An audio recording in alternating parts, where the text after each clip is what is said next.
বিসমিল্লাহির রহমানির রহিম। আপনারা জানেন ইতিমধ্যেই এই সরকার গঠনের শুরু থেকেই তার আগে থেকেই এনসিপি এক বেদব নাম নাসিরউদ্দিন পাটোয়ারি ও শুরু থেকেই বিভিন্ন গণমাধ্যমের মাধ্যমে, ফেসবুকের মাধ্যমে এবং কি রাজনৈতিক এই প্রতিষ্ঠানের মাধ্যমে বিভিন্ন ধরনের আবোল তাবোল কথা বলে আসছেন। 2-1 মাস ধরে দেখা যাচ্ছে আমাদের প্রাণপ্রিয় নেতা দেশনায়ক জনাব তারেক রহমানকে নিয়ে অকুরুচিপূর্ণ বক্তব্য দিয়ে আসছেন। এই প্রতিবাদের জন্য ধামরাই উপজেলা ছাত্রদলের পক্ষ থেকে আজকে আমরা এই বিক্ষোভ মিছিল আয়োজন করেছি। একটা কথা স্পষ্ট বলতে চাই, ধামরাইতে কোনো বেদব থাকবে না, বাংলাদেশে কোনো বেদব রাখবো না। আর একটা দিন যদি বেদবি করা হয় এই এনসিপির নাম পর্যন্ত রাখবো না।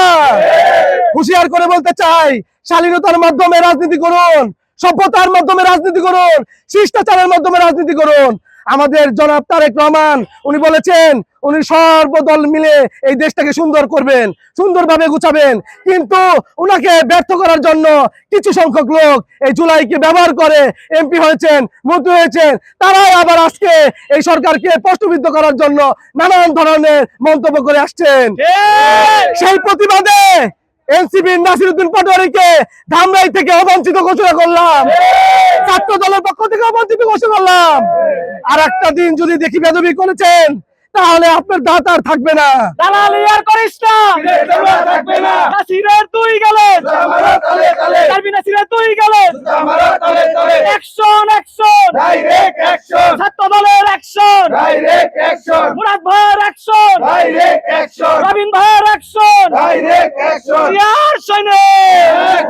আপনারা জানেন ধামরাইয়ের কৃতি সন্তান ঢাকা জেলা প্রশাসক জনাব ইয়াসিন ফেরদৌস মুরাদ, ঢাকা জেলা যুব দলের সংগ্রামী সভাপতি আমার নেতা জনাব ইয়াসিন ফেরদৌস মুরাদ ভাই, তার নির্দেশনায় আজকে আমরা এই রাজপথে নেমেছি।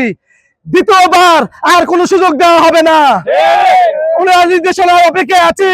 আর একটা দিন যদি আমার তারেক রহমানকে নিয়ে কুরুচিপূর্ণ বক্তব্য দেন তাহলে তাকে ঘর থেকে টানে এসে এভাবে তাকে জুতার মালা পরিয়ে বাংলাদেশ থেকে বিতাড়িত করব।